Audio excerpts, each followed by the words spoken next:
अस्सलाम वालेकुम। कैसे हैं आप लोग? उम्मीद है सब ठीक होंगे। अल्लाह आपको अपने हिफ्ज़ ईमान में रखे। मैं हूं आपकी दोस्त जमीला, लाई हूं आपके लिए अच्छी अच्छी और नई नई कहानियां, ऐसी कहानियां जिन्हें सुनकर आप कुछ ना कुछ सीखेंगे और आपको फ़ायदा होगा इंशाल्लाह। और आज की कहानी का नाम है छोटी सी गलतफहमी। मैं इससे पहले भी कई मरतबा अशफाक के घर जा चुकी थी। इसकी छोटी बहन के पास बहुत अच्छे अच्छे खिलौने थे और वो मुझे इनके साथ खेलने भी देती थी। इनकी अम्मी और बाजी भी बहुत अच्छी थी, मुझे बहुत प्यार करती थी। मेरा दिल अशफाक के घर जाने को चाह रहा था, मगर अरशद बहुत बड़ी रुकावट लग रहा था।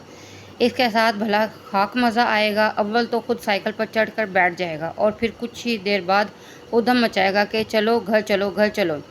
आखिर मैंने इसे टालने की सोच ली।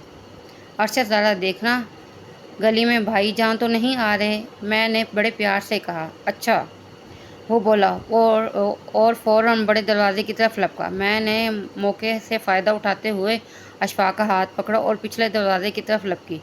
बाहर निकलकर मैंने दरवाज़ा बंद कर दिया और झड़ी से आंख लगाकर झांकने लगी। कुछ देर बाद अरशद मस्जिद में वापस आया और हैरानगी से चारों तरफ देखने लगा। वो इतना छोटा था कि मेरी चालाकी भी बिल्कुल ना समझ सका।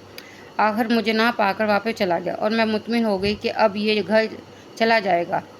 मैं अशफाक के साथ इसके घर पहुंच गई। वाकई इनके घर में एक नई चमचम करती साइकिल खड़ी थी। अशफाक मेरा हम उम्र होने के बावजूद कुछ बेवकूफ़ सा था और इसकी बहन सलमा अभी काफ़ी छोटी थी। दोनों मुझसे दब कर रहते थे, जैसे कि इनके साथ खेलकर मैं इन पर बहुत बड़ा एहसान कर रही हूँ। ना मालूम कब तक हम खेलते रहे कि अचानक दरवाजे पर दस्तक हुई। सलमा की बाजी ने जाकर दरवाज़ा खोला, फिर वापस आकर कहने लगे, मुन्नी जाओ, तुम्हें कोई बुलाने आया है। मैं बड़ी हैरान हुई कि मुझे कौन बुलाने आएगा, किसी को क्या पता कि मैं कहाँ खेल रही हूँ। दरवाजे पर पहुँची तो और भी हैरान हुई। वहाँ हमारे पड़ोसी और मेरी सहेली रुकैया के अब्बू खड़े थे, सख्त घबराए हुए। उन्हें मोहल्ले वाले खान साहब कहते थे। मुझे देखते ही इनके चेहरे पर रौनक आ गई। बोले, तुम यहाँ खेल रही हो और वहाँ सब कह रहे हैं कि कुएं में गिर गई।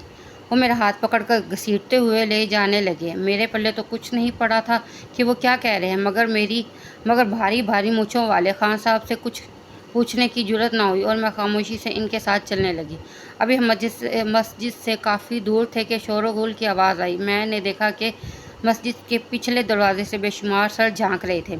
खान साहब मेरी उंगली थामे बड़ी शान से आगे बढ़ रहे थे और हजूम से कुछ इस किस्म की सदाएं बुलंद हो रही थी, मिल गई, लड़की मिल गई।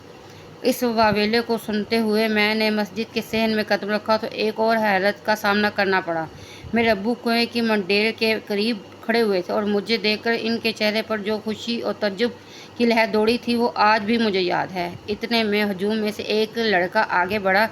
इसे सब बिल्लू भाई कहते थे। इसने मुझे गोद में उठा लिया और हजूम को चीरता हुआ बाहर निकला। जब हम गली में पहुंचे तो वो भी लोगों से भरी पड़ी थी। सबकी नज़रें मुझ पर जमी हुई थी और लड़की मिल गई की सदाएं कुछ यूं बुलंद हो रही थी कि घबरा कर मैंने बिल्लू भाई की कमीज़ का दामन मजबूती से थाम लिया। घर के करीब पहुंचे तो पता चला कि हमारा घर औरतों से भरा पड़ा है। नीचे, ऊपर और छत पर हर तरफ से झांकती हुई औरतों के सर नज़र आ रहे थे। यहाँ बिल्लू भाई जान से मुझे बेगम साहब ने बेगम खान की तरफ उछाल दिया। सीढ़ियाँ भी औरतों से भरी पड़ी थी। बड़ी मुश्किल से जगह बनाते हुए बेगम खान मुझे ऊपर ले गई। बड़ा कमरा औरतों से गचागच भरा हुआ था। अम्मी नाटबट्टे का होश था और ना ही खुले बालों का। दोनों हाथों से अपना सीना थामे बैठी थी और औरतें उन्हें मेरी तरफ मतवज्जा कर रही थी, मगर ऐसा लग रहा था कि इनकी समझ में कुछ नहीं आ रहा, बस फटी फटी आंखों से मुझे देख रही थी। आखिरकार काफ़ी देर के बाद जब उन्हें मेरी मौजूदगी का यकीन आया तो लपक कर मुझे अपने आगोश में ले लिया। मुझे बड़ी हैरत हुई क्योंकि मैं अपनी अम्मी को बहुत जालिम समझती थी कि हर वक्त डांटती रहती हैं। औरतें हैरान थी कि कुएं में गिरने वाली लड़की सूखे कपड़ों के साथ कैसे बाहर निकल आई। एक बड़ी बी ने मेरी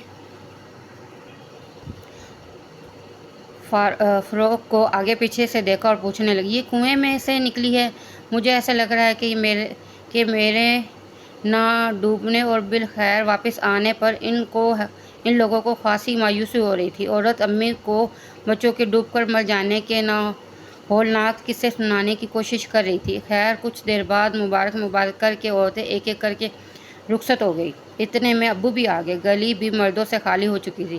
ابو نے مجھ سے پوچھا کہ کہاں گئی تھی تو میں نے بتا دیا۔ اس کے بعد مجھے معلوم ہوا کہ ارشد صاحب جب مجھے مسجد میں نہ پا کر باہر نکلے تو اسے 2 لڑکے دکھائی دیے۔ اس نے رو کر انہیں بتایا کہ ابھی میری باجی مسجد میں تھی، اب پتہ نہیں کہاں غائب ہو گئی ہیں، کہیں کنویں میں تو نہیں گر گئی۔